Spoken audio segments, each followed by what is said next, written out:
కూటమి ప్రభుత్వం 18 నెలల పాలన పూర్తి చేసుకుంది. మరి అభివృద్ధిలో మేము దూసుకు వెళుతున్నాము అంటోంది. గత ప్రభుత్వానికి పాలన చేత కాకపోవడం వల్లనే ఇన్ని అనర్థాలు రాష్ట్రానికి వచ్చాయని, ఇప్పుడు మేము అధికారంలోకి వచ్చాం కాబట్టి అభివృద్ధిలో ముందుకు వెళుతుంది అంటుంది. నిన్న జరిగిన కేబినెట్ మీటింగ్ లో కూడా 70 అంశాలతో అయితే అజెండాగా తీసుకొని ముందుకు వెళుతుంది. రాష్ట్రానికి అయితే పెట్టుబడులు వస్తున్నాయి, ఆర్థికంగా మనం పుంజుకుంటున్నాం అంటూ చెప్తోంది. మరి నిజంగా వైసీపీకి పరిపాలన చేత కాలేదా, అందుకోసమే రాష్ట్రం అధ్వాన స్థితిలోకి ఉందా అనే విషయాల్ని ఈ రోజు మనం చర్చిద్దాము. ఈ అంశం మీద ఈ రోజు మనతో మాట్లాడడానికి ఈ రోజు మనతో రెడీగా ఉన్నారు మల్లీశ్వరి గారు, వైసీపీ అధికార ప్రతినిధి. నమస్తే మేడం. నమస్తే మేడం, ఇప్పుడు కూటమి ప్రభుత్వం ఆరోపణ చేస్తున్నట్లు మరి నిజంగా జగన్ ప్రభుత్వం ఉన్నప్పుడు నిజంగా పరిపాలన చేత కాకపోవడం వల్లనే రాష్ట్రం అధ్వానంగా తయారైంది అంటారా? అధ్వానంగా తయారైంది అని చెప్పడానికి ఏ అంశంని బట్టి చెప్తున్నారండి అధ్వానంగా తయారైపోయింది అని? మీరు ఒక ఎలిగేషన్ వేసే ముందు ఏ అంశంల మీద అధ్వానం అయిపోయిందో కూడా చెప్పుండాలి కదా. ఇప్పుడు కరోనా లాంటి విపత్తు 2 సంవత్సరాలు వచ్చినప్పుడు నాట్ ఓన్లీ ఆంధ్రప్రదేశ్, అన్ని స్టేట్లో ఇబ్బంది, ఈవెన్ వరల్డ్ వైజ్ గా కూడా సఫర్ అయినటువంటి థింగ్స్ కొలాప్స్ అయిపోయాయి కదా అన్ని. అయినా కూడా 2 సంవత్సరాల టైంలో కూడా జగన్మోహన్ రెడ్డి గారు ఆరోగ్యశ్రీని ఆపలేదే, పథకాలు ఆపలేదే, అందరికీ అన్ని పథకాలు అందించామా లేదా? ఓపెన్ గా అందరికీ తెలిసినటువంటి విషయమే కదా. అయినా 2 సంవత్సరాల కరోనాని అధిగమించి 3 సంవత్సరాలు ఆయన ఇచ్చినటువంటి మంచి పరిపాలన దిగజార్చిందా రాష్ట్రాన్ని? ఎక్కడైనా జిఎస్టీ విషయంలో దిగజార్చిందా? జీడిపి విషయంలో దిగజార్చిందా? లేకపోతే కొనుగోలు శక్తిని పెంచడంలో ఏమైనా దిగజారిందా? లేకపోతే నీతి ఆయోగ్ ఇచ్చినటువంటి రిపోర్టు ఏది పేదరిక నిర్మూలన, అందులో ఏమైనా దిగజారిందా? మీరు అన్నట్టుగానే 14 లక్షల కోట్లు అప్పు చేశారు అని అన్నారు. సరే, 14 లక్షల కోట్లు అప్పు చేశారని మీరు చెప్పినప్పుడు, ఒక నిందేసినప్పుడు, మీరు నిన్న అసెంబ్లీ సాక్షిగా మీ మంత్రులే చెప్పినటువంటి విషయం ఏంటంటే 5.5 లక్షల కోట్ల అప్పు మాత్రమే చేసింది ఇప్పుడు వరకు ఆంధ్ర రాష్ట్రం వరకు ఉన్నటువంటి అప్పులు. మీరు 2019లో జగన్మోహన్ రెడ్డి గారికి ప్రభుత్వాన్ని అప్పచెప్పేటప్పుడు మీరు 2,000 కోట్ల అప్పు చేసి ఇచ్చారు ఆయనకి, అంతే కదండి. సో ఇప్పుడు ఈ లెక్కనంతా వేసుకున్నా కూడా ఆయన ఎంత అప్పు చేశారు క్లారిటీ ఉంటుంది కదా, అవునా లేదా? మీరు చెప్పండి. సో ఇవాళ మేము ఏం చెప్తున్నాను అంటే, మీరు రాష్ట్రానికి వచ్చి 18 నెలల కాలంలో ఏమి చేయకుండానే 2,50,000 కోట్లు అప్పు చేశారు. జగన్మోహన్ రెడ్డి గారు 5 ఏళ్ల పరిపాలనలో 2 సంవత్సరాలు కరోనా పోయిన 3 సంవత్సరాల్లో 17 మెడికల్ కాలేజీలు పర్మిషన్ తీసుకొని వచ్చి 7 మెడికల్ కాలేజీలని, అలాగే ప్రభుత్వ మెడికల్ హాస్పిటల్స్ని ఆయన కట్టించారు. 4 పోర్ట్స్ కట్టించారు, 4 పోర్ట్లు కట్టించారు, 15,000 రైతు భరోసా కేంద్రాలు, తర్వాత 15,000 సచివాలయాలు, నాడు నేడు ప్రోగ్రాం ద్వారా ఎన్ని బడులు, ఇవన్నీ ఎవరు చేశారు? ఇవన్నీ వచ్చినా కూడా మీరు అన్నట్టు అయిపోలేదే, శ్రీలంక అయిపోలేదే, ఆంధ్ర రాష్ట్రం అయిందా అండి? అవ్వలేదు కదా. ఆ 5 ఏళ్ల పరిపాలనలోనే ఏ రోజు మీరు జగన్మోహన్ రెడ్డి గారికి మీరు ఇచ్చినప్పుడు ఖజానాలో 100 కోట్లు ఉండే, ఆ 100 కోట్లతోనే 5 సంవత్సరాలు చాలా తక్కువ అప్పులతో చేసి, అది కూడా సంక్షేమం అన్నీ ఇచ్చి, అన్ని విధాలుగా జిఎస్టీ విషయంలో, జీడిపి విషయంలో ఏది తగ్గకుండా నడిపినప్పుడు మీరు ఎట్లా దిగజారిపోయింది ప్రభుత్వం అని ఏ విధంగా చెప్పగలుగుతారు? మరి అలా అయితే మీరు 18 నెలల కాలంలో ఏం చేశారో కూడా చెప్పాలి కదా. ఏమీ చేయకుండానే 2,50,000 కోట్లు అప్పు ఎందుకు చేశారో చెప్పాలి కదా. ఇంకా 3 సంవత్సరాలలో చూసుకుంటే ఇంకెంత అప్పు చేస్తారో. మీరు సంపద సృష్టి అనేది కదా వచ్చారు, ఏది మీ సంపద సృష్టి ఉంటే ఈ అప్పులన్నీ ఎందుకు చేస్తున్నట్టు? మీరు చేయకూడదు కదా మేడం, మీరు అన్న లెక్క ప్రకారం. సో ఇప్పుడు గూగుల్ విషయంలో చూసుకుంటే, నేను తీసుకొచ్చాను గూగుల్ అని ఇప్పుడు చంద్రబాబు గారు అంటున్నారు. కాదు, నేనున్నప్పుడే గూగుల్ అనేది అసలు మేము ప్రణాళిక వేసాము, గూగుల్ సంస్థ దాన్ని తీసుకురావాలి అనే ఆలోచన నాది అంటున్నారు జగన్మోహన్ రెడ్డి గారు. ఏమంటారు మీరు? డేటా సెంటర్ని జగన్మోహన్ రెడ్డి గారి హయాంలో భూమి పూజ చేసింది ఎప్పుడు? మా ప్రభుత్వం హయాంలోనే చేసాం. ఎంఓఎల్ చేసుకుంది కూడా అప్పుడే, అది అందరికీ తెలిసినటువంటి విషయం. ఇవాళ మీరు దాని కొనసాగింపు భాగంలో Adani with Google data centre వస్తుంది. అదాని పేరు ఎందుకు ఎత్తట్లేదు మీరు? అదాని కదా దీని అంతటికి కారణం అదానియే. కానీ అప్పుడు వాళ్ళు పెట్టడానికి నిరాకరించారు, పారిపోయారు. ఎందుకంటే వీళ్ళు వైసీపీ మేమెక్కడ వాళ్ళు పారిపోయాం? ఎక్కువగా లంచాలు డిమాండ్ చేస్తున్నారు మమ్మల్ని, అందుకోసమే వెళ్ళిపోయారు అనే ఆరోపణలు అయితే అప్పుడున్న టీడీపీ నాయకులు చేశారు కదా మేడం. కాదండి, ఉమ్. ఆ రోజు టైంలో వీళ్ళు ఎన్ని సోషల్ మీడియాలో వైజాగ్ మీద ఎంత బురద చల్లారో ఒకసారి అప్పుడు పేపర్లు చూడండి, తెలుస్తుంది మీకు. వస్తే ఏమైపోద్ది, నష్టం జరిగిపోద్ది, వైజాగ్ కూలిపోతుంది, వైజాగ్ నాశనం అయిపోతుంది. ఏది మనం భూమి పూజ, మా టైంలో మేము భూమి పూజ చేసినప్పుడు పెట్టినటువంటి మాటలు మరి ఇప్పుడు ఇవాళ ఎందుకు? మరి మీరే తీసుకొస్తే మాత్రం మంచిదా? ఆ రోజు అదాని చెడ్డోడు, కుంభకోణం అమ్మేస్తున్నాడు అదానికి, వైజాగ్ని అమ్మేస్తున్నారని చెప్పి మీ పచ్చ పచ్చని ఏరియాలో పెద్ద పెద్ద హెడ్డింగ్స్ వేసుకున్నారు కదా. మరి ఇవాళ అమ్మేయట్లేదా మీరు? మరి ఆ రోజు అమ్మింది నిజమైతే ఇది కూడా నిజమే కదా, అది అబద్ధమైతే ఇది కూడా అబద్ధమే కదా. మరి మీరు అన్ని కరెక్ట్ గా చేశారు, ప్రజల దగ్గర మేలే చేస్తున్నారు అనుకుంటే మరి ఇంతగా వ్యతిరేకత రావడానికి కారణం ఏమిటంటారు? వ్యతిరేకత కారణం అంటే అండి, బేసికల్గా వీళ్ళు ఎలక్షన్ ప్రచారంలో జగన్మోహన్ రెడ్డి గారు ఇచ్చినటువంటి పథకాలని మేము ఆపము, ఆయన ఇచ్చిన పథకాలని కొనసాగిస్తూనే దాని మీద బియాండ్ బెటర్గా మేము ఇస్తున్నాము అని చెప్పి కళ్ళబొల్లి అబద్ధాలు చెప్పడం ఒకటి. అది ఇచ్చినప్పుడు జనాలు ఏమనుకుంటారు, ఓకే జగనాన్ని ఇచ్చింది ఇస్తారు, అంతకన్నా ఇంకా బెటర్ ఇస్తానని చెప్పారు కదా. అందరికీ 15,000, ఎంతమంది బిడ్డలు ఉంటే అంతమందికి 15,000 అన్నారు, లేకపోతే 3 సిలిండర్లు ఇస్తానని చెప్పారు. తర్వాత ప్రతి మహిళకి 1,500 నెల చొప్పున సంవత్సరానికి 18,000 ఇస్తానన్నారు, నిరుద్యోగ భృతి 3,000 ఇస్తానన్నారు, రైతు భరోసా 20,000 ఇస్తానన్నారు, ఫ్రీ బస్ అన్నారు. ఇవే కదా వాళ్ళ సూపర్ 6. జగన్మోహన్ రెడ్డి గారి కన్నా బెటర్గా ఇస్తానని చెప్పారు. యాడిచ్చారు, ఎక్కడ ఇస్తున్నారు? ఫస్ట్ సంవత్సరంలో ఏ పథకం ఇవ్వలేదండి, ఏ ప్రజలకి ఒక్క పథకం కూడా ఇవ్వకుండానే దగ్గర దగ్గర 1,50,000 కోట్లు అప్పు చేశారు ఫస్ట్ ఇయర్, ఏమి ఇవ్వకుండానే. ఇప్పుడు జగన్మోహన్ రెడ్డి గారు అంటే సంక్షేమం చేశాడు, సంక్షేమం ఇచ్చాడు, అన్ని పథకాలు ఇచ్చాడంటే ఆయనకు అప్పులు అయ్యాయి అని అనుకోండి. మరి మీరేం చేశారండి, మీకు అప్పులు అంతే కదా.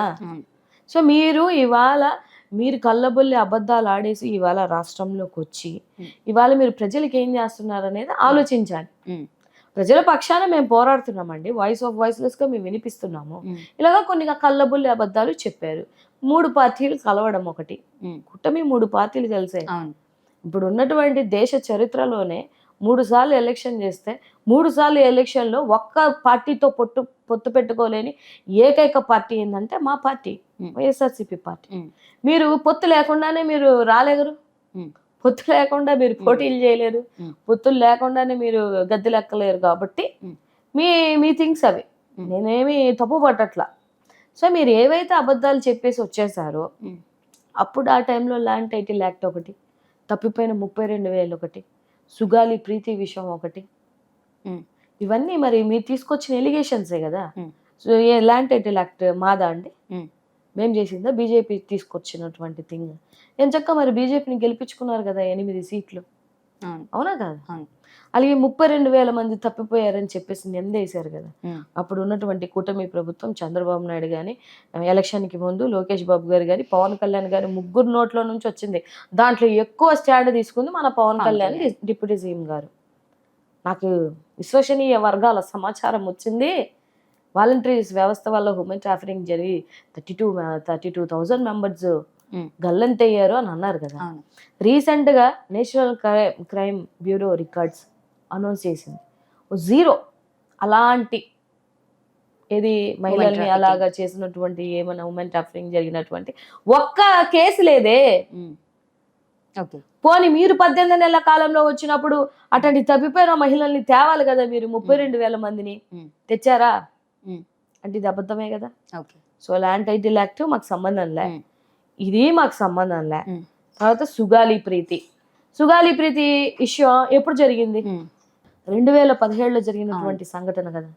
మీ ప్రభుత్వ హయాంలో 2017లో జరిగినటువంటి సుగాలి ప్రీతికి జగన్మోహన్ రెడ్డికి ఏం సంబంధం ఉంటుందండి? మీరు చెప్పండి, అసలు సంబంధం ఉందా? మీ హయాంలోనే జరిగి తప్పిపుచ్చుకొని డిఎన్ఏలు మారిపోయింది అంతా 2018లోనే. దాన్ని తీసుకొని వచ్చి మీ రాజకీయ లబ్ధుల కోసం మీరు పదవులు సంపాదించుకోవాలనో లేదా ప్యాకేజీలు తెచ్చుకోవాలనో ఎందుకు చేశారో మరి మీకే తెలియాలి, మీ మనస్సాక్షికే తెలియాలి. ఇవాళ పవన్ కళ్యాణ్ గారు ఏమంటున్నారు, దాన్ని చేద్దామంటే ఆ కేసుని ఛేదిద్దామంటే డిఎన్ఏలు మారిపోయి ఉన్నాయి అని అంటున్నారు. మరి డిఎన్ఏలు మారిపోయిన విషయం మీకు 2018లోనే తెలుసు కదా, కోర్టు అప్పుడే ఇచ్చింది కదా. అంటే తెలిసి నాటకం ఆడారా? మీ లబ్ధుల కోసం ఇంకొక నాయకుడి మీద నిందలేసి ఇవాళ పదవులు సంపాదించుకున్నారా? పోనీ ఆ బిడ్డ, నువ్వు వెళ్ళావు కదా కర్నూలుకి వెళ్ళారు, ఆయన గారు చాలా చాలా మాట్లాడారు, ఆమె కాళ్ళ కింద కూర్చొని పెట్టి చాలా మాటలు మాట్లాడారు కదా. మరి ఆ బిడ్డ 18 నెలల నుంచి మీ పార్టీ ఆఫీస్కి తిరుగుతుంటే నువ్వు ఎందుకు పర్మిషన్ ఇవ్వలేకపోయారు? మరి డిప్యూటీ సీఎం గారు ఇవ్వాలి కదా. ఒక అంగవైకల్యంతో ఉన్నటువంటి ఒక ఆడబిడ్డ మిమ్మల్ని ప్రశ్నించిందని మీ పార్టీకి సంబంధించిన ఆ గుంటూరులో ఎవరో అధ్యక్షుడు అనుకుంటాను, జనసేన పార్టీ అధ్యక్షుడు, అతనితో పచ్చి బూతులు తిట్టించలేదా, బెదిరించలేదా? బెదిరించారా లేదా? మన కర్నూలుకి మోదీ గారు వచ్చేసారని చెప్పేసి తెల్లవారుజామున 3 గంటలకు వెళ్ళి ఒక అంగవైకల్యంతో ఉన్నటువంటి ఒక ఆడబిడ్డని హౌస్ అరెస్ట్ చేసుకొని ఇంట్లో పెట్టుకున్నారు అని అంటే ఎందుకు భయపడుతున్నారు? అంటే దీంట్లో వాస్తవాలు ఏంటనేది మీకు క్లారిటీ, మీరు చేసింది తప్పన్న క్లారిటీ మీకు ఉంది, ఆ బిడ్డకి మీరు న్యాయం చేయలేరన్న క్లారిటీ మీకు ఉంది, కానీ బయటికి చెప్పరు. సో మరి మీరు గవర్నమెంట్ లో ఉన్నప్పుడు ఆమెకి ఇదే విషయంలో మీకు ఈ క్లారిటీ మీకు కూడా ఉంది కదా, వైసీపీ నాయకులకు కూడా ఉంది. మరి అలాంటప్పుడు మీరెందుకు అష్యూరెన్స్ తీసుకోలేదు? మేమే సిబిఐకి ఇచ్చిందండి, జగన్మోహన్ రెడ్డి గారు సిబిఐకి ఇచ్చింది మేమే, మా హయాంలోనే. తర్వాత ఆవిడకి ఎస్సీ ఎస్టీ యాక్ట్ కింద ఏమేం రావాల్సి వచ్చింది, ఆవిడకి సహాయం చేసింది కూడా జగన్మోహన్ రెడ్డి గారే. మరి మీ హయాంలోనే చెయ్యాలి కదా, with in the span of టైంలోనే అవి అందాలి. ఏ బిడ్డ, వాళ్ళకే కాదు, ఎస్సీ ఎస్టీ బిడ్డల్లో ఏ బిడ్డకు అన్యాయం జరిగినా ఇమీడియట్గా ఆ యాక్ట్ ప్రకారం ఇవ్వాల్సిందే. అవన్నీ వీళ్ళు జోబులో నుంచి ఏం తీసిచ్చినట్టు మా వల్లే ఇచ్చారంటే మీ వల్ల ఇవ్వడం ఏంటి? జనసేన వల్ల వచ్చిందా? ఆమెకి కాదు కదా. సరే, మీకు ఆ ఉదార హృదయం ఉంటే టీడీపీలో ఉన్నప్పుడే ఇవ్వాలి కదా అంటున్నాను. ఇవాళ మీరు ఆ పదవులతో మీరు ఈ మాటలు చెప్పే కదా వచ్చారు, ఈ మాటలు చెప్పే వచ్చారని మీరు అంటున్నారు. కొంతమంది సోషల్ మీడియాలో కూడా ఇదే అంటున్నారు, జగన్ గారు ప్రచారం చేసుకోలేకపోవడం వలన, ఆయన ఏం చేసిన అభివృద్ధి చెప్పుకోలేకపోవడం వలనే ఆయన ఓడిపోవడానికి అదొక కారణం కూడా అయింది. నిజంగా మీరు చేసుకుని చెప్పుకోలేకపోయారు, నిజంగా చేయలేదా? చేసింది చెప్పుకోలేకపోయారు, జగన్ అన్నారు కదా. అంటే మనం ఏమనుకుంటామంటే జనరల్ గా ఇవాళ సంక్షేమం అందరి ఇళ్లలోకి వెళ్తుంది, ఇంటి వద్దకే పరిపాలన చేసినటువంటి వ్యక్తి జగన్మోహన్ రెడ్డి గారు. సో ఏమనుకుంటాం, డెఫినెట్గా మనకి ఓ నాయకుడు మన కోసం ఇంతలా కష్టపడి మన కోసం అన్ని కరోనా లాంటి విపత్తులో కూడా కాపాడి, పక్క రాష్ట్రాలన్నీ ధ్వంసం అయిపోయాయి కానీ మన రాష్ట్రంలో కేసెస్ కూడా తక్కువే. సో అలాంటి ప్రాసెస్ చేసినటువంటి వ్యక్తిని మర్చిపోతామని మనం ఎలాగనుకుంటాం? అనుకోం కదా. మనం ఏ పరిపాలన చేయకపోతే మనం ఏమి చెప్పుకోవాల్సిన అవసరం లేదు, చేశాం కదా, లబ్ధి చేకూర్చాం కదా, డెఫినెట్గా జనాలకి గుర్తుంటుంది కదా అని ఎక్కడో సమ్వేర్ మీరు అన్నట్టుగానే ఇవాళ పావల చేసి 100 రూపాయల ఏమంటారు ప్రమోషన్స్ ఇచ్చుకుంటున్నారు, అంతే కదా. మరి ఆ లెక్కన జగన్మోహన్ రెడ్డి గారు ఎంత ప్రమోషన్ చేయాలి, చేసుకోవాలి కదండి. ఎన్నెన్ని పథకాలు ఇచ్చారు, ఎంతమందికి న్యాయం చేశారు, రాష్ట్ర ప్రజలకు అందరికీ అన్ని చోట్ల అన్ని ఇబ్బందుల్లోనూ అండగా ఉన్నారు, కంపెనీస్ తెచ్చారు, ఉద్యోగాలు ఇచ్చారు. వాళ్ళు ఎంత ఇచ్చారు? 2014 నుంచి 19 వరకు మహా అయితే 34,000 ఉద్యోగాలు ఇచ్చారు. నేను దగ్గరగా అవుట్సోర్సింగ్ కానీ శాశ్వత ప్రభుత్వ ఉద్యోగాలు కానీ అన్నీ కలిపి జగన్మోహన్ రెడ్డి గారు దగ్గర 6 లక్షల చిల్లర ఉద్యోగాలు ఇచ్చారు. 34,000 ఎక్కడ, 6 లక్షల చిల్లర ఎక్కడ? సచివాలయం ఉద్యోగాలు ఇవ్వలేదా? వాలంటీర్ వ్యవస్థ ఉద్యోగాలు ఇవ్వలేదా? ప్రైవేట్ సోర్సింగ్ ద్వారా ఉద్యోగాలు ఇవ్వలేదా? అన్నీ ఇచ్చారు కదా. 15,000 కంపెనీలు తీసుకొచ్చారు. ఈ మాట నేను చెప్పలేదు. లోక్సభలో అక్కడ టీడీపీకి సంబంధించినటువంటి ఎంపీ అడిగితే నిర్మలా సీతారామన్ గారు చెప్పారు 15,000 కంపెనీస్ తీసుకొచ్చారని, విత్ డేట్స్తో ఎక్కడెక్కడ తీసుకొచ్చారు, ఏమేమి తీసుకొచ్చారు అని చెప్పారు. మీరేమంటున్నారు? కంపెనీనే తేలేదంటారు. మరి నిన్న ఎట్లా ఒప్పుకున్నారు? వాళ్ళ హయాంలో అదాని డేటా సెంటర్ వచ్చిందని ఎలా ఒప్పుకున్నారు? మరి చేయలేదన్నారు కదా. మరి చేయలేకపోతే ఇప్పుడు ఎట్లా ఒప్పుకుంటున్నారు అన్నీ అంటున్నా.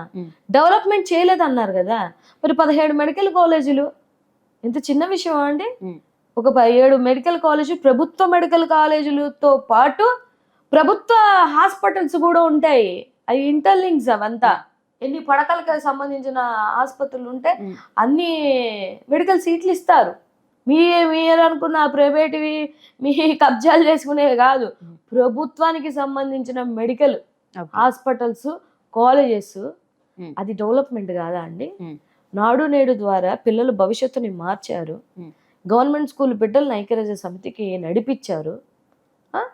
ఆయన అక్కడ నడిపిస్తే మీరు మాత్రం కాలు నొక్కించుకోవడం పిల్లలతోటి, లోకేష్ బాబు గారి బర్త్డేకి ప్రమోషన్స్ చేసుకోవడానికి, లేకపోతే కార్లు దుడిపించడానికి. ఇవన్నీ వీడియోలు వచ్చాయా లేవా? నేనేం సొంతంగా చెప్పట్లేదు కదా, వీడియోస్ బయటకు వచ్చాయి కదా. మరి అక్కడ పరిపాలనకి ఇక్కడ పరిపాలనకి తేడా లేదా? మరి డెవలప్మెంట్ చేయలేదంటే ఇదంతా డెవలప్మెంట్ కదా. పోర్టులు కట్టడం డెవలప్మెంట్ కదా, రైతు భరోసా కేంద్రాలు కట్టడం ఇప్పుడు సచివాలయం కట్టడం డెవలప్మెంట్ కదా. ఆ సచివాలయాలే కదా ఇప్పుడు దాకా వాడుకుంటున్నారు మీరు. నిన్న తుఫాన్ విషయంలో కూడా 5,000 సచివాలయం వాడుకున్నామని సెంట్రల్ బోర్డు నుంచి వాళ్ళు చెప్పారు, కంట్రోల్ బోర్డు వాళ్ళు. మేము 5,000 సచివాలయాలు తుఫాన్ సందర్భంగా వాడుకున్నామని చెప్పారు. అది ఎక్కడ పేరు వచ్చేస్తుంది, బయట సచివాలయాలు వాడుకుంటున్నారు అని అంటారని చెప్పేసి మేము వెంటనే పేరు మార్చేస్తున్నా, విజన్ సెంటర్స్ అని మార్చడానికి. ఎట్లయితుంది? తెలీదా అండి? సచివాలయం తెచ్చింది ఎవరు? జగన్మోహన్ రెడ్డి గారు అని తెలీదా? పేర్లు మార్చుకుంటే అయిపోద్దా? అమ్మఒడి ఎవరు తీసుకొని వచ్చింది? అసలు ఆయన చేసిన పథకాలే మీరు పేర్లు మార్చుకొని అవే చేస్తామని చెప్పి వచ్చిన వాళ్ళు, మరి ఆయన పథకాలు అనక మీ పథకాలు అంటారా? రాజకీయం చేయండి, రాజ్యాంగబద్ధమైనటువంటి రాజకీయం చేయండి. మీరు ప్రజలకు చేయాలని వచ్చారు, సరే ప్రజలు కూడా మిమ్మల్ని నమ్మి మీకు 164 సీట్లు ఇచ్చారు అత్యధికంగా. సో మీరు ఏం చేయాలి? ప్రజలకు చేయాలి. మీరు చేయకపోతే మాలాంటి వాయిస్లన్నీ బయటకు వస్తాయి, అంతే కదా. జగన్మోహన్ రెడ్డి గారు కూడా అందుకే అడుగుతాడు, అధికార ప్రతినిధులు కూడా, మేము కూడా అందుకే అడుగుతున్నాం. సో మీరు మంచి పరిపాలన ఇచ్చారు, ప్రజల ఆదరణ అప్పుడు ఉంది అన్నారు. ఓకే, అప్పుడు నిజంగానే ప్రజలు మీ వైసీపీకి అనుకూలంగా ఉన్నారు, ఆదరించారు, అవకాశం ఇచ్చారు. కానీ ఆ తర్వాత ఎన్ని పరిణామాలు మనం చూసాం. వైసీపీ మంత్రులు కానీ, ముఖ్యంగా మంత్రుల విషయానికి వస్తే అసలు బూతులు మంత్రులను కొంతమందికి ట్యాగ్ లైన్లు కూడా పెట్టుకున్న సందర్భాలు ఉన్నాయి. అదేవిధంగా ఎన్నికలు అయిపోయిన తర్వాత ఎప్పుడైతే ఓటమి పాలయ్యారో ఆ తర్వాత ఒక్కళ్ళు కూడా అసలు బయటికి రాలేదు. ఎందుకు? ముఖ్యంగా మీ ఉత్తరాంధ్ర చూసుకుంటే ధర్మాన ప్రసాద్ ఏమో అసలు రాజకీయ సన్యాసం తీసుకుని ఇక రాజకీయాలకు స్వస్తి చెప్తున్నా అన్నట్లుగానే ఉంది. బొత్స సత్యనారాయణ గారు చాలా రోజులు అసలు రాలేదు, ఆ తర్వాత వచ్చారు. మరి ఎందుకు ఇలాగా? అంటే ఒక్కసారిగా భయపడిపోయి లోపలికి వెళ్ళిపోయారనుకోవచ్చా? మరి 2014 నుంచి 19 వరకు వాళ్ళు తీసుకొచ్చిన సాంప్రదాయమే ఈ బూతు సాంప్రదాయం. మీరు 19 నుంచి 24 వరకే మీకు అందరికి గుర్తుందేమో, మరి 14 నుంచి 19 వరకు ఏంటివి? సుధపు సమాధానం. వాళ్ళు బూతులు మాట్లాడితే మనం బూతులు మాట్లాడడం అని కాదండి. ఎవరు మనోళ్ళు ఎవరన్నా ఒక బూతు మాట్లాడింది చెప్పండి? ఒక బూతు మాట్లాడింది, గట్టిగా ప్రశ్నించడం వేరు, సెటర్ వేయడం వేరు, మాట్లాడడం వేరు, బూతు మాట్లాడడం వేరు. సో నేనేమంటున్నాను అని అంటే, చర్యకి ప్రతిచర్య ఉంటది, డెఫినెట్ గా ఉంటది. మనమేమి ఎన్జిఓ నడపట్లేదు కదా మనం. ఇప్పుడు నేను మిమ్మల్ని తిట్టాను అనుకో, నన్ను తిట్టరా, నేను షటప్ అంటే మళ్ళీ తిరిగి నన్ను అనరా? అబ్బా మేడం షటప్ అందని చెప్పేసి నన్ను ఏమైనా ఆశీర్వదిస్తారా ఏంటి? లేదు. అవతల 7 చెప్పు చూపించినప్పుడు అవతల 2 చెప్పులు చూపించరా? నా కొడకల్లారా అంటే అక్కడ నుంచి మాటలు రావా? ఎందుకు రావు మేడం? మరి మీరు ఆ రోజు ఫీల్ అయ్యారు కదా, మరి ఇప్పుడు మీరేం చేస్తున్నారు? మీరు అదే అంతకన్నా మించి చేస్తున్నారు. ఆ రోజు 10% ఉంటే ఇప్పుడు 200% ఉంది కదా. అంతకన్నా మించిన బూతులు మాట్లాడుతున్నారు కదా, అంతకన్నా మించినటువంటి రాజకీయం చేస్తున్నారు కదా. ఇవాళ మార్పు ఏదైతే, మీరు మార్పు కోరుకున్నప్పుడు మీరు మార్పు రావాలంటే ముందు మీరు ఆగాలి. మీరు ఆగట్లేదు, ఆగకుండా మార్పు రావాలంటే ఎట్లా వస్తుంది? ఇవాళ రెడ్ బుక్ రాజ్యాంగం అని చెప్పేసి చిన్న చిన్న కార్యకర్తలు, ప్రజెంట్ ఉన్న ఎంపీలు, ఎక్స్ ఎమ్మెల్యేలని, ఐఏఎస్ని, ఐపీఎస్ని అరెస్ట్ చేసుకుంటే వెళ్తా, రేపు వచ్చిన తర్వాత పాపం జగన్మోహన్ రెడ్డి గారు శాంతంగా చేయాలంటే ఎందుకు చేస్తారు? వాళ్ళ కార్యకర్తల్ని, వాళ్ళ నాయకుల్ని ఇబ్బంది పెడుతుంటే ఆయన ఊరుకుంటారా అండి? ఊరుకుంటారా? మీరు అరెస్ట్ చేస్తున్నారు, మళ్ళీ బెయిల్ వచ్చేస్తున్నారు అంటే అర్థం ఏంటి? అన్ని దొంగ కేసులే కదా, నిజమైన కేసులు కాదు కదా. కక్షపూరితంగా భాగంగా అరెస్ట్ చేసుకొని పోతున్నారు. పోండి, నేనేం కాదనట్లేదు. మీకు ఏదో కక్ష ఉంది, మీరు వచ్చారు, తీర్చుకుంటున్నారు, దాంతోపాటు పరిపాలన చేయండి అని అడుగుతున్నాను. సో చర్యకు ప్రతి చర్య. ఇప్పుడు అరెస్ట్ అయిందిగా, మళ్ళీ మీ అధికారం వచ్చిన తర్వాత మీరు కూడా సేమ్ ప్రాసెస్ కొనసాగిస్తారు అనుకోవచ్చా? అనుకోవచ్చు. అంటే ఖచ్చితంగా అరెస్టులు జరుగుతాయి. మేము కూడా అరెస్టులు చేస్తాం. మీ మనోభావాలు 4 సంవత్సరాలు, 5 సంవత్సరాలు, 7 సంవత్సరాల క్రితం కూడా మీ మనోభావాలు హట్ అయితే మా హట్ అవ్వవా రేపు? మనోభావాలు హట్ అయ్యాయని ఇలా అరెస్టులు చేసుకుంటూ దొంగ కేసులు పెట్టుకోవడం అనేది కరెక్టే అంటారా? మరి దొంగ కేసులు మేము పెట్టాం. నిజంగానే దొంగ కేసులు పెట్టుంటే జగన్మోహన్ రెడ్డి గారి హయాంలోనే ఇక్కడ ఉన్నటువంటి మొత్తం ఎమ్మెల్యేలని, ఎంపీలని, చంద్రబాబు నాయుడు గారు చుట్టూ ఉన్న వాళ్ళని, లోకేష్ బాబు గారు చుట్టూ ఉన్న వాళ్ళని అవసరమైతే లోకేష్ బాబు గాని లేకపోతే మాట్లాడుతున్న హోంమంత్రి అనితని దొంగ కేసులు పెట్టొచ్చు కదా ఆ రోజు. మరి ఇప్పుడు జోగి రమేష్ అరెస్ట్ ని దొంగ కేసే అంటున్నారు కదా, అసలు అక్రమంగా అరెస్ట్ చేశారు, మద్యానికి సంబంధమే లేదు అక్రమంగా అంటున్నారు. అరెస్టే కదమ్మా ఇవాళ. ఎవరు అరెస్ట్ చేసుకుని మీ పార్టీకి సంబంధించిన టీడీపీ వాళ్ళని మీరు సస్పెండ్ చేసుకున్నారు. వాళ్ళు మీ టీడీపీ వాళ్ళే. ఇప్పుడు ఏమంటున్నారు, దొరికారని. లేదు లేదు, వీళ్ళు వైఎస్ఆర్సీపీలో ఉండే వాళ్ళు ఇంతకు ముందు మళ్ళీ మా పార్టీలోకి వచ్చి ఎలక్షన్ ముందు కొనసాగిపోతుంటే టీడీపీలోకి జాయిన్ అయ్యారు. అవును, అవి ఎందుకు జాయిన్ చేసుకున్నారు అప్పుడు? మీకు తెలీదా ముందు? మీరు రౌడీలు, దొంగలు, నకిలీ మద్యమం చేసిన వాళ్ళమే అని మీరు నిందలేస్తున్నారు. అలాంటప్పుడు ఎందుకు తెచ్చుకున్నారు అలాంటి వాళ్ళని? నా పాయింట్ అది. వైఎస్ఆర్సీపీదే పార్టీయే మంచిది కాదు మీ దృష్టిలో, పార్టీ నాయకులే మంచోళ్ళు కాదు, పార్టీలో ఉన్న మహిళలే మంచోళ్ళు కాదు అన్నప్పుడు మీరు ఎందుకు తెచ్చుకుంటున్నారయ్యా? దేనికి తెచ్చుకున్నారు? ఆ రోజు తెలీదా? ఎలక్షన్లో సీట్లు ఇచ్చేటప్పుడు తెలీదా? వాళ్ళు అఫిడవిటీలో రాసి ఉంటారుగా. అఫిడవిటీలోనే ఉంది, ఆస్ట్రేలియాలోనే, ఆఫ్రికాలోనే ఈ కంపెనీస్ ఉన్నాయి, ఆ కంపెనీస్ ఉన్నాయి, ఈ కంపెనీస్ ఉన్నాయి అని అన్ని మెన్షన్ చేస్తారు కదా. తెలియకుండానే చేర్చుకున్నారు చంద్రబాబు నాయుడు గారు. అంటే మీ మీ హయాంలో 18 నెలల కాలం పాటు మీ రాజకీయంలో మీరు చేసుకుంటుంటే పాపం జోగి రమేష్ గారు రాజకీయం చేస్తున్నారు అన్నమాట. అంటే ఇప్పుడు జోగి రమేష్ గారి పాత్ర ఏమీ లేదు ఈ మద్యానికి సంబంధించి అని అంటారా మీరు? షూర్ అంటారా? షూర్ ఏముంటదండి, ఇప్పుడు ఏముంటది అని అంటున్నాను నేను. ఇప్పుడు జనార్దన్ అక్కడ నుంచి వచ్చాడు కదా, జనార్దనే స్టేట్మెంట్ ఇచ్చారు కదా ఆయన. అవును, అరెస్ట్ అయిన తర్వాత ఇప్పుడు మిమ్మల్ని అరెస్ట్ చేసి నువ్వు సచ్చినట్టు మీ ఇంట్లో వాళ్ళని బెదిరిస్తాను, మీ ఇంట్లో వాళ్ళని చంపేస్తాను, నా పేరు చెప్పమంటే చెప్పరా? మీరు చెప్తారా చెప్పరా? అరెస్ట్ అవ్వక ముందు చెప్పాలి కదా జనార్దన్. అక్కడెక్కడో ఫారెన్ లో ఉన్నోడిని తీసుకొని వచ్చారు, ఆ దిగగానే ఎయిర్పోర్ట్లో కిలకిలో నవ్వుకుంటూ ఉన్నాడు. మరి ఆయన పక్కన ఉన్నటువంటి లాయర్ ఏమన్నాడు ఆ రోజు?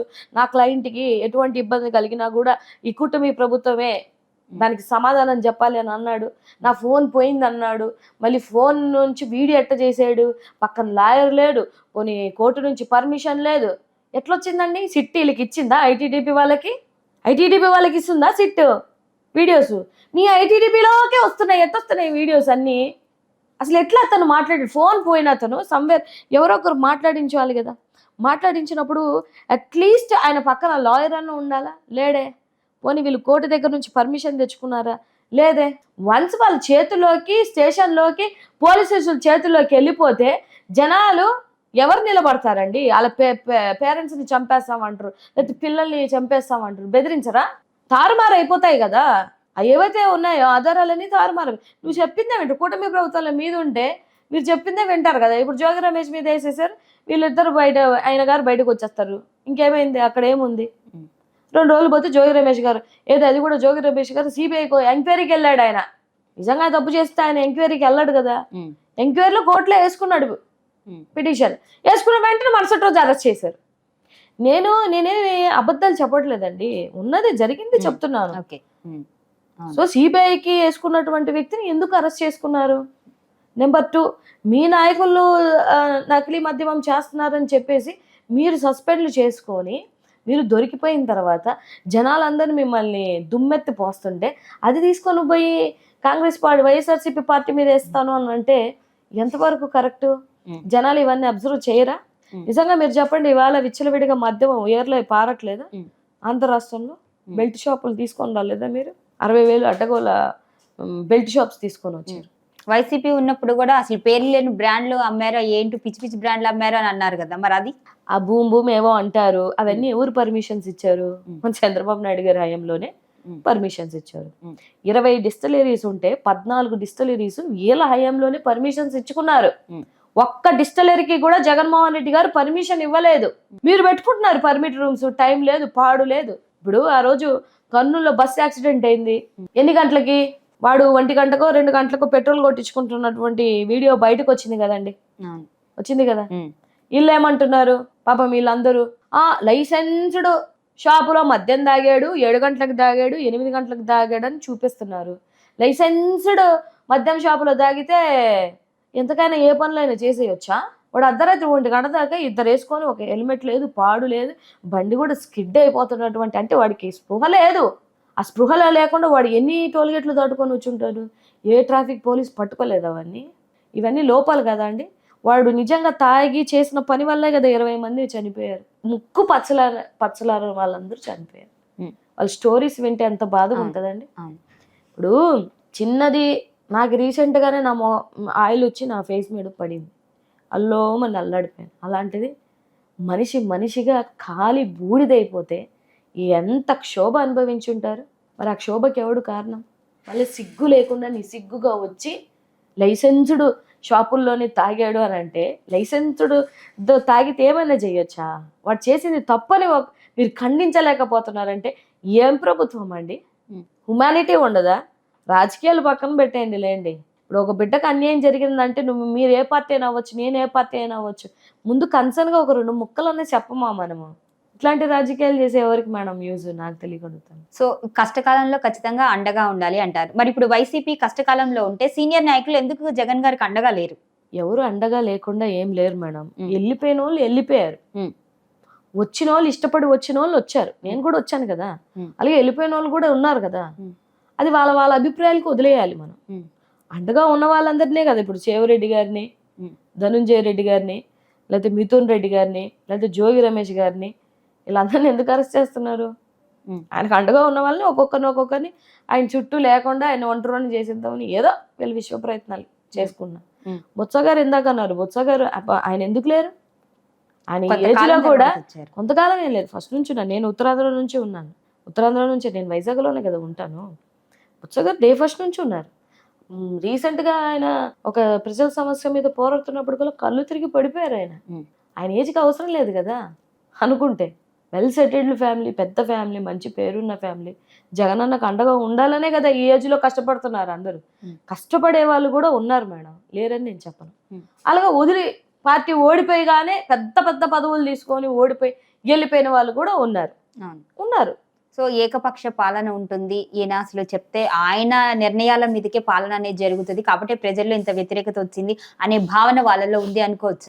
అంటే బయటికి వెళ్ళిపోయిన తర్వాత ఏ భావన అయినా ఎక్స్ప్రెస్ చేయొచ్చు కదా, అది కూడా పార్టీ ఓడిపోయాక బయటికి వెళ్ళాక ఏదైనా ఎక్స్ప్రెస్ చేయొచ్చు, అంతే కదా ఉండేది. అంతకన్నా ఏమైనా ఉంటుంది? ఇటు ఉన్నప్పుడు ఎప్పుడు ఓ ప్రెస్ మీట్ పెట్టచ్చు కదా, పోనీ ఓ మాట చెప్పుండొచ్చు కదా. ఎవరో ఒకరు మీకు నచ్చలేదని చెప్తున్నారు కదా, ఇక్కడ ఉన్నప్పుడు బాగుండి అన్నా నువ్వే దైవం అన్నా, అన్నా నువ్వే ప్రాణం అన్నా అని రాఖీ కట్టిన అక్క చెల్లెళ్ళు కూడా చాలా మంది ఉన్నారు. వెళ్ళిపోయిన తర్వాత బోల్డ్ మాటలు మాట్లాడారు కదా చాలా మంది. మరి మీకు ఉమెన్ కమిషన్ ఇచ్చినప్పుడు, పెద్ద పెద్ద పదవులు ఇచ్చినప్పుడు మరి ఆ రోజు గుర్తు రాలేదా అన్న? పదవులు తీసుకున్న తర్వాత, పార్టీ ఓడిపోయిన తర్వాత పార్టీకి అందకుండా వెళ్ళిపోయారు అని అంటే మీకు అసలు రాజకీయ చరిత్రలో మీరు చరిత్రహీనులనే అర్థం. నాకు తెలిసినటువంటి, నాకున్న చిన్న బుర్రకి నాకు తెలిసినటువంటి రాజకీయం ఇదే. వాళ్ళ మీద మోయలేని భారం మోపడం వలన, వాళ్ళకి వ్యతిరేకత రావడం వలన వాళ్ళు ఇలాంటి నిర్ణయం తీసుకోవచ్చు కదా. మరి వాళ్ళని రాజకీయ ద్వేషులుగా, హీనులుగా ఎందుకు చుట్టాం? ఏం భారం మోసారండి? ఏం భారం? ఒకటి భారం చెప్పమనండి. ఈ పనులు ఎమ్మెల్యే పని ఎమ్మెల్యే చేయాలి, ఎంపీ పని ఎంపీ చేయాలి, ఉమెన్ కమిషన్ పనులు ఉమెన్ కమిషన్ చేయాలి, హోంమంత్రి పని హోంమంత్రి చేయాలి. ఎవరి పనులు వాళ్ళు చేసుకున్నారు కదా. ఇప్పుడు ఇవాళ లా అండ్ ఆర్డర్ మిస్ అవుతుంది ఆంధ్ర రాష్ట్రంలో. మీరే అసెంబ్లీ సాక్షిగా 16,800 అగత్యాలు జరిగాయని చెప్పారు, వాళ్ళు చెప్పారు. హోంమంత్రి అనిత చెప్పింది ఆ మాట. ఇప్పుడు అనిత గారిని నేను అడుగుతున్నాను, మరి మీ పరిపాలన బాగాలేదు అనడానికి కారణం ఇదే కదా, మీరే చెప్పుకున్నారు. 16,800 అంటే 10 నెలలు లెక్కేసుకుని గంటకి 4 అగత్యాలు జరిగినట్టు ఆడబిడ్డ మీద. మీరు సక్సెస్ అయినట్ట, ఫెయిల్ అయినట్ట? లా అండ్ ఆర్డర్ ఏపీలో ఉన్నట్ట, లేనట్ట? ఇంకా ఇప్పుడు 8 నెలలు ఎగస్ట్రా, ఇది 10 నెలల క్రితం చెప్పారు. అది ఇప్పుడు 8 నెలల ఎగస్ట్రా వేసుకోండి, ఎంత ఏంటదో ఆల్మోస్ట్ ఇంచుమించు ఇంకొక 10,000 వేసుకోండి, అంతే కదండి. సో నేను ఏమంటున్నాను అని అంటే, రాష్ట్రంలో విచ్చలవిడిగా అగత్యాలు జరుగుతున్నాయి, చిన్న చిన్న బిడ్డల మీద జరుగుతున్నాయి. చిన్న బిడ్డల్ని రేప్ చేసేస్తున్నారండి. ఈ ప్రభుత్వం ఆ ప్రభుత్వం కాదు, ఏ ప్రభుత్వంలో కూడా చిన్న బిడ్డల మీద చేస్తారంటే మీరు ఏం చేస్తున్నట్టు? నిద్రపోతున్నట్టే కదా. మరి ఇవాళ హోంమంత్రి అనిత గారు నిద్రపోతున్నట్టే లెక్క. ఈ 18 months కాలంలో ఎప్పుడైనా ఒక బిడ్డకు అన్యాయం జరిగింది, లేదు ఒక బిడ్డ రేప్ అయింది, లేదు ఒక బిడ్డకు ఏదో ఒక అగత్యం జరిగింది, చనిపోయింది అని ఒక ప్రెస్ మీట్ అన్న పెట్టిందా అండి? మీరు చూసారా? నేనైతే చూడలేదు. ఎంతగా ఆడికి వచ్చి జగన్మోహన్ రెడ్డి గారిని తిట్టడానికి, భారతమ్మని తిట్టడానికి, నువ్వు పులివెందుల ఎమ్మెల్యే అనడానికే మీకు పదవి ఇచ్చింది కాదు కదా. నేనేమి చాలా మంది అంటారు నన్ను, మీరు హోంమంత్రి అనిత గారిని టార్గెట్ చేశారంటే, నేను ఆ ప్లేస్లో ఎవరున్నా కూడా అడుగుతా, హోంమంత్రి అనే పదవిలో ఎవరున్నా అడుగుతా. ఎందుకంటే అగత్యాలు జరుగుతున్నాయి కాబట్టి, అది కూడా ఎక్కువ ఆడబిడ్డల మీద జరుగుతున్నాయి కాబట్టి. ఇవాళ ఆవిడింది కాబట్టి ఆవిడని అడుగుతున్నాను. రేపొద్దు 2 సంవత్సరాలు పోయినాక ఇంకొకరు ఎవరికో ఇచ్చారనుకో, వాళ్ళని కూడా అడుగుతాము. కానీ మీరు హోంమంత్రిని టార్గెట్ చేయటం భవిష్యత్తు రాజకీయాల కోసం మీకోసం అనే అంటున్నారా? అది నిజమే. నా కోసం ఏముంటదమ్మా, నా కోసం అయితే ఇంకా 5 ఏళ్ళు కష్టపడి, ఇంకా 3 ఏళ్ళు కష్టపడాలి కదా. నేను అందుకనే మీకు చాలా క్లియర్ గా చెప్పాను, ఆ పదవిలో ఎవరు ఉన్నా డెఫినెట్ గా నేను క్వశ్చన్ చేస్తాను. డిప్యూటీ సీఎం గారు పాపం ఆయన మనసులో మాట చెప్పారు కదా, నువ్వు ఫెయిల్ అయిపోయావు, అవసరమైతే నేను నీ పదవి తీసుకుంటే తాడు తీస్తావు ఒక్కొక్కరిని అని అన్నారు కదా. రేపు పొద్దున ఆయన వచ్చినా కూడా నేను ప్రశ్నిస్తాను, అందులో డౌట్ లేదు. ఇప్పుడు వాళ్ళ కూటమిలో ఉన్నటువంటి ఒక డిప్యూటీ సీఎం పదవిలో ఉన్నటువంటి వ్యక్తే నువ్వు చక్కగా చేయట్లేదమ్మా హోంమంత్రి గారు అని చెప్తున్నారు. అంటే అర్థం ఏంటిది? ఆవిడ చేస్తున్నట్ట, చేయలేనట్టే కదా. అదే కదా నేను అడుగుతున్నాను, దానికి నేను టార్గెట్ చేసడం ఏంటి? మరి పవన్ కళ్యాణ్ గారు ఆ మాట అన్నారని పవన్ కళ్యాణ్ గారు అనిత గారిని టార్గెట్ చేసినట్ట కాదు కదా. దాన్ని కూడా వదలట్లేదుగా, కూటమిలో సఖ్యత లేదు, కుమ్ములాట, అందుకోసం వాళ్ళు చెప్పుకుంటున్నారు కదా, వాళ్ళే చెప్పుకుంటున్నారు, మేము చెప్పట్లేదు కదా. 48 మంది ఎమ్మెల్యేలని సస్పెండ్ అదే నోటీసులు ఇద్దామనే ఆలోచనలో ఉన్నారు వాళ్ళు. పరిపాలన బాగా చేసినట్ట, చేయలేనట్ట. మంత్రివర్గంలో కూడా పవన్ కళ్యాణ్ గారు పాపం అసహనం వ్యక్తం చేశారంట. మరి అంటే అర్థం ఏంటిది? వాళ్ళు పని బాగా చేయట్లేదని అర్థం. కొత్తగా వచ్చిన ఎమ్మెల్యేలు అని అంటే, మరి కొత్తగా వచ్చిన వాళ్ళ ఎమ్మెల్యే దగ్గర కోట్లు లాక్కుండ్రి ఎలక్షన్లో, మరి సంపాదించుకునే ప్రయత్నంలో ఉన్నారు. ఇప్పుడు కొలికిపూడి గారు చెప్పారా లేదా? చిన్ని గారికి 5 కోట్లు ఇచ్చాను అని చెప్పి ఓపెన్ గా ఆలోచనలోనే చెప్పాడు. తర్వాత నిన్నగాక మన రైల్వే కోడూరుకి సంబంధించి ఓ దళిత మహిళ వచ్చి నేను 7 కోట్లు అని చెప్తుంది. రాబో రోజులు ఎంతమంది బయటకు వస్తారో నాకు తెలియదు, కానీ మీరు కోట్లు సీట్లు ఇవ్వడానికే తీసుకుంటే మరి ప్రచారాలకని వాటికని వీటికని ఇంకా బోళ్ళు ఖర్చులు ఉంటాయి కదా. సో అదే అంటున్నాను, వాళ్ళ కాడ డబ్బులు తీసుకున్నారు, వాళ్ళు సంపాదించుకుంటున్నారు. సింపుల్. సో ఇప్పుడు పీపీపీ విధానం మీద వైసీపీ ఏ విధంగా పోరాటం చేయాలి అనుకుంటుంది? ఆల్రెడీ మా పోరాటం స్టార్ట్ అయింది. అన్ని విధాలుగా, అన్ని జిల్లాల్లో, అన్ని నియోజకవర్గాలలో, అన్ని బూతుల స్థాయి నుంచి మేము పోరాటం స్టార్ట్ చేసాం. మేము వెళ్ళాం. జగన్మోహన్ రెడ్డి గారు కూడా నర్సీపట్నం కాలేజ్కి రావడం, ఇవన్నీ అందరూ చూసినటువంటి విషయం. దట్టు 1 కోటి సంతకాల సేకరణ గవర్నర్ గారికి సబ్మిట్ చేయాలనే ఒక ఉద్దేశంతో పిలుపునిచ్చారు. రేపే జరుగుతుంది ఆ ప్రోగ్రామ్ కూడా, 12వ తారీఖు.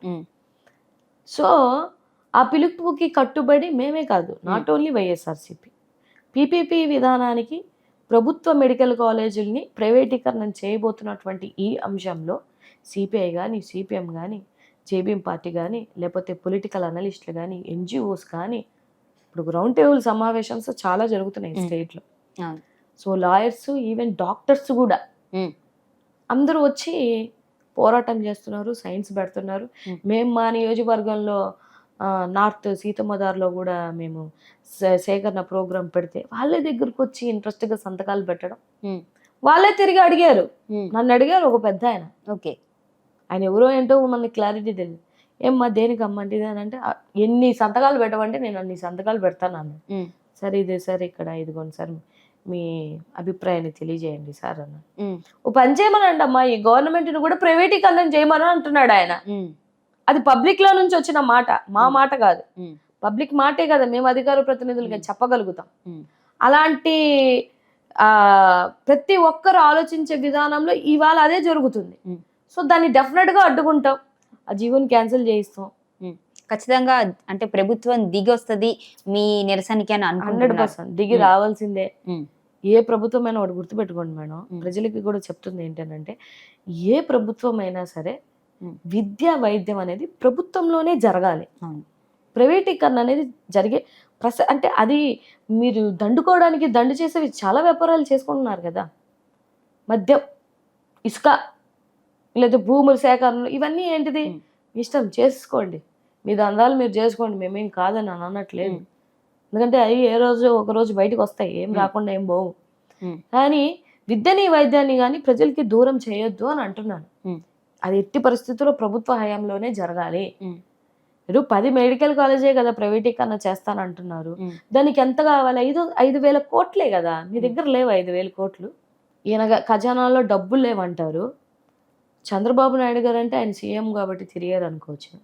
లోకేష్ బాబు గారు ఎందుకు తిరుగుతున్నారండి? ఎడ్యుకేషన్ మినిస్టర్ కదా. డిప్యూటీ సీఎం గారు ఎందుకు తిరుగుతున్నారండి ఫ్లైట్లలో? అండ్ డిప్యూటీ సీఎం కదా. మరి జగన్మోహన్ రెడ్డి గారు ఆ రోజు ఒకసారి తిరిగినందుకు, అది కూడా ముఖ్యమంత్రి అయి తిరుగుతుంటేనే ఎన్ని నిందలేశారు. మరి మీరు మూడు ఫ్లైట్లు వేసుకొని తిరిగేస్తున్నారు. నేను మొన్న ఈ మధ్య ఆగస్టులోనే అనుకుంటా 172 కోట్లు ఖర్చు పెట్టి ఆయన పుత్రుడికి పాపం కొన్నారు చంద్రబాబు నాయుడు గారు. మరి ప్రజలకి చేసేటప్పుడేమో ఖజానాలో డబ్బులు లేవంటారు. మరి మీరు ఎట్లా ఫ్లైట్లలో తిరుగుతున్నారు? ఎవరి డబ్బు అండి ఇదంతా? బ్రేక్ఫాస్ట్ ఏమో హైదరాబాదులో, లంచ్ ఏమో విజయవాడలో, మళ్ళీ డిన్నర్ ఏమో హైదరాబాదులో. ఇదా? సో మరి ఇప్పుడు జగన్మోహన్ రెడ్డి గారు కూడా వెళ్ళి బెంగళూరులో కూర్చున్నారు కదా. మరి ఆయన ఆంధ్రప్రదేశ్ మనిషి అయినా సరే, ఆయనకి పులివెందుల్లో ఇల్లు ఉంది అయినా సరే, మరి ఆయన బెంగళూరు ప్యాలెస్ లోనే ఉంటున్నారు కదా, రావట్లేదు. ఆయన పరిపాలన చేసిన 5 సంవత్సరాల్లో మీరు లెక్కలు వేసుకోండి, లెక్కలు తీయండి బయటికి. ఏ రోజు తాడేపల్లి కూడా వదిలేపోలేదు. ఆ తాడేపల్లి కొంపదిలే పోవట్లేదని మీరే కదా మాట్లాడారు. ఇవాళ వీళ్ళు గవర్నమెంట్ లో ఉన్నారండి. గవర్నమెంట్ లో ఉండి హైదరాబాద్ లో ఉంటున్నారు. గవర్నమెంట్ లో ఉండి జగన్మోహన్ రెడ్డి గారు ఆ రోజు అట్టనే ఏది వీకెండ్స్ అంతా పోయి బెంగళూరులో ఉంటే మీరు మాట్లాడి ఉంటే మేము కూడా అవును కరెక్టే అండి అన్నారు. అసలు ఆ మనిషి ఆ ఇల్లు తాడేపల్లి దాటకుండానే పనులన్నీ చేసి పెట్టి, మీరేమో మరి ముగ్గురు వస్తే మీ నివాసాలన్నీ హైదరాబాద్ లోనే. చంద్రబాబు నాయుడు గారి సొంత నివాసం అక్కడే, పవన్ కళ్యాణ్ గారు సొంత నివాసం అక్కడ. వీళ్ళకి ఇల్లులు ఎక్కడ ఉన్నాయి? సో ఇవన్నీ చిల్లర రాజకీయాలండి. మీరంటే మేమంటే మేమన్నాం కదా. మీరు పరిపాలన చేయండి, ప్రజలకి న్యాయం చేయండి. మీకు 164 వచ్చాయి. మీ దగ్గర నుంచి కౌంటర్ వస్తే మా దగ్గర నుంచి కూడా రీకౌంటర్ వస్తుంది, రాకుండా ఏం పోదు. మీరు మా నాయకుడిని అంటే మేము కూడా అంటాం కదా. అనవేంటండి? మా నాయకుడిని అంటుంటే మేము ఎందుకు ఊరుకుంటాము? మా నాయకుడిని సైకో అంటే మేము ఎందుకు ఊరుకుంటాము? ఊరుకోమే, కౌంటర్స్ వస్తాయి. సో నేను ఏమంటున్నాను అంటే, ఈ అన్ని అవసరాలు రాష్ట్రంలో ఉన్నటువంటి ప్రజలకి. రాష్ట్రంలో ఉన్న ప్రజలకి ఏం కావాలంటే, కరెక్ట్ టైంకి కూలి పని దొరుకుతుందా లేదా, కరెక్ట్ టైంకి ఫుడ్ తింటున్నాడా లేదా, కరెక్ట్ టైంకి ఏదైనా కొనుక్కోవాలంటే కొనుగోలు శక్తి ఆ మనిషి దగ్గర ఉందా లేదా, వాళ్ళ బిడ్డలకి మంచి చదువు వచ్చిందా లేదా, ఆ బిడ్డలకి స్కూల్కి వెళ్తే మంచి బోవ పెడుతున్నారా లేదా. ఇదే కావాలి సామాన్య ప్రజలకి. అంతేగాని మీరు చేవిరెడ్డిని అరెస్ట్ చేసుకున్నారు, మిథున్ రెడ్డిని అరెస్ట్ చేసుకున్నారు, ఇంకొక రెడ్డి గారిని అరెస్ట్ చేసుకున్నారంటే రాష్ట్ర ప్రజలకి ఇవన్నీ అవసరం లేదండి. మరి గొడ్డలి రాజకీయాలు వస్తాయి, రక్త చరిత్ర అవుతుంది వైసీపీ ఉంటే అంటున్నారు. మరి ప్రజలు కూడా దానికి ఆమోదించే కదా ఈసారి వీళ్ళకి పట్టం కట్టారు. మరి దాన్ని నేను అదే అంటున్నాను, రక్త చరిత్ర ఎవరి మీద జరిగిందో కూడా చెప్పాలి కదా. సరే అప్పుడేదో గొడ్డల రాజకీయం వాళ్ళ బాబాయ్ మీద జరిగిందని అంటే, మరి మీరే ఉన్నారు కదా ప్రభుత్వంలో, కనుక్కోండి ఎవరు కాదన్నారు. కనుక్కోమనే చెప్తున్నానండి నేను కూడా. ఎంత కాడిగా గొడ్డలు పోటు, తల్లి చెల్లి ఇవి తప్ప, ఈవెన్ ఆ కూటమి ప్రభుత్వంలో ఉన్న అధికార ప్రతినిధులైనా ఎవరైనా ఇవి తప్ప వాళ్ళు ఇంకేమైనా మాట్లాడగలుగుతున్నారా? ఆయన ప్రతి వారం వచ్చి 2 గంటలు ప్రెస్ మీట్ పెట్టి పడేసి వెళ్తున్నాడు మిమ్మల్ని. కాదు జగన్ గారు మీరు చెప్పింది తప్పు లెక్కలు ఇవి కాదు, సబ్జెక్ట్ పరంగానే కదా ఆయన పెడుతున్నాడు. ఆయన ఇలాగే ఏమి కంప్లైంట్లు ఇచ్చి ఎటకారం మాటలు మాట్లాడి ఎక్కడో లాస్ట్లో ఒక చిన్నది అవతల నుంచి ఇట్ అన్నారండి అంటే అంటాడేమో తప్పితే, అసలు అదర్వైజ్ ఆయన సబ్జెక్ట్ తప్పితే ఇంకొక మాట మాట్లాడు, అంతే కదా. మరి దానికి రీకౌంటర్గా ఎప్పుడైనా ఎవరైనా ఈ 18 నెలల కాలంలో ఆయన పెట్టిన తర్వాత సబ్జెక్ట్ మీద మాట్లాడిన తర్వాత, ఇది కాదండి సబ్జెక్టు, ఇవండి లెక్కలు, మీరు తప్పు లెక్కలు చెప్తున్నారని ఒక్క ఎమ్మెల్యే అయినా ఎంపీ అయినా అధికార ప్రతినిధి అన్న వచ్చి చెప్పారా? చెప్పండి, చెప్పట్లేదు. ఇంకా ఆయన తోక మాట లేదన్నా చివరి లేదన్నా ఒక మాట అంటుంటారు, అవి పట్టుకొని దాని మీద మళ్ళీ 3 నెలలు డిబేట్లు. రప్పా అన్నారంటే ఎవరో ఒక విలేకరి రప్పా అన్నారండి ఆ కార్యకర్త అంటే, ఆ కార్యకర్త పట్టుకున్నోడే టీడీపీ కార్యకర్త, మా కార్యకర్త కాదు. పోనీ పట్టుకున్నాడే అనుకో, ఇదేదో సినిమాలో డైలాగ్ లాగా ఉంది కదా, సినిమా డైలాగ్ కూడా చెప్పుకోకూడదా జనాలు అని అన్నాడు జగన్మోహన్ రెడ్డి గారు. దానికోసం 3 నెలలు డిబేట్లు చేశారండి. 3 నెలలు చేశారు డిబేట్లు, రప్ప. ఆయన అండమేమో కానీ వీళ్ళు 100 సార్లు అనుకున్నారు రప్ప అనేసి. మరి పిఠాపురంలో పవన్ కళ్యాణ్ గారు ఫ్లెక్సీ చేసి మీ బతుకెంత, మీ స్థాయి ఎంత, పడుకోబెట్టి నా కొడకల్లారా అని చెప్తే తప్పు కదా? అదేమన్నా సినిమా డైలాగా? మీరు సొంతగా క్రియేట్ చేసింది. అది అంబేద్కర్ గారి కోనసీమ జిల్లాలో జరిగినటువంటి విషయం. సో నేనేమంటానండి అండి, మాటకి ప్రతి మాట డెఫినెట్గా ఏ రాజకీయ పార్టీలలో ఉన్నా ఉంటుంది. అక్కడ పార్టీ వాళ్ళు మీ ఛానల్ కోసం మీరు పనిచేస్తారా లేదా? అంతే కదా, పనిచేస్తాం. పక్క ఛానల్ వాళ్ళు వాళ్ళ ఛానల్ కోసం వాళ్ళు పనిచేస్తారా లేదా? నేను నా పార్టీ కోసం నేను పనిచేస్తున్నాను, అది తప్పంటే ఎలాగవుతుంది? ఓకే. ప్రజల కోసం పనిచేసే మనిషి జగన్మోహన్ రెడ్డి గారు అనుకుందాం. సో, మరి ఏదన్నా నిరసనలు కానీ, ఆందోళనలు కానీ చేయాలి అన్నప్పుడు కేవలం కార్యకర్తలు, క్యాడరే వస్తే గాని ఆయన ఎందుకు రావట్లేదు? ఇదేంటండి, ఆయన రాకుండానే రైతుల దగ్గరికి వెళ్ళారా? గిట్టుబాటు ధరల అది దగ్గరికి వెళ్ళారా? ఇలాంటి ఏదన్నా జరిగినప్పుడు ఇన్సిడెంట్ జరిగినప్పుడు ఏంటి, అవసరమైనప్పుడు ఉమ్. అవసరమైనప్పుడు రాజు దిగి రావాల్సినప్పుడు వస్తారు. సైన్యం పనిచేయాల్సిన టైంలో సైన్యం పనిచేస్తారు. ప్రైవేటీకరణ విషయంలో నర్సీపట్నం కాలేజ్ దగ్గరికి రాలేదా? గిట్టుబాటు ధరలు ఇవ్వనప్పుడు రాలేదా?